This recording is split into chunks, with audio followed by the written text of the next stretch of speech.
का हो तू तो हमारा के साफा भूला गइलू हो। जब से तहार सगुन उठल अब तो तिल को चढ़ गई हमारी याद नहीं अब। अरे मत रो, जे मत तू छटपटाता रहो हम छटपटाता।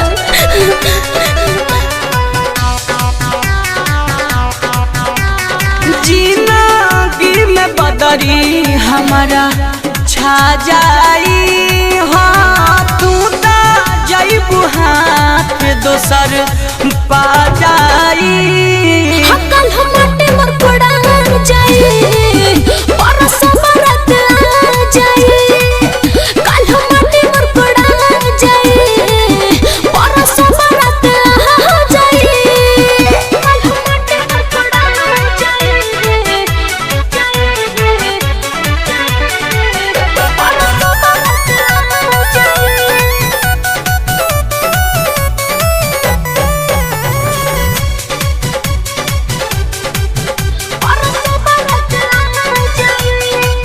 सबय बहु से सुन छोड़ के भाग चलना कल भोर के। अरे तू काहे ना तू समझ अब कुछ ना हो पाई हो मार दे जदी जानी भाई हो।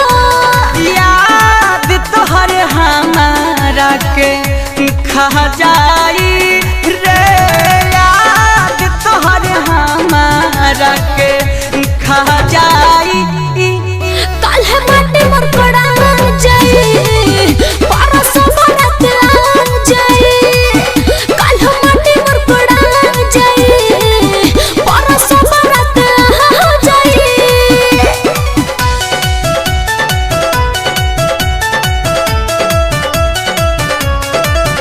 कल है माटे मर पड़ा जाई परस बरत आ जाई।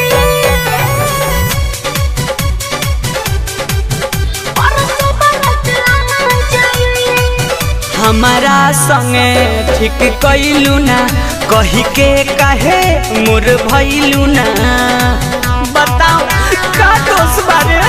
छुट्टी साथ हो आज रात हो भूल जाई हो तू सब बात हो। चंचल राजू राजा तोहके भाजाई है। चंदन विकास तोहके भाजाई। हाँ कल हम माटे मर पड़ा जाई परस बरत आ जाई। कल हम माटे मर पड़ा जाई परस बरत आ जाई। अब भुला जा हमरा के। इतने दिन के प्यार होता है।